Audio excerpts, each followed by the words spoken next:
Hello everyone. Today I will show you how to fix receiving unknown iMessage and FaceTime calls on iPhone.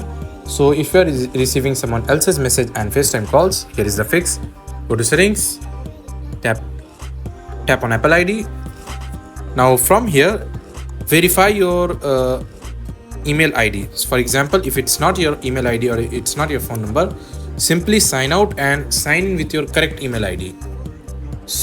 Check for unknown device associated with the Apple ID. For this, go to message, tap on send and receive. Now ensure the correct phone number and email are listed. Now go to FaceTime. Now verify the correct phone number and is listed. If not, then sign out and sign in with the original phone number and email ID. So that's it. Thanks for watching. See you in next.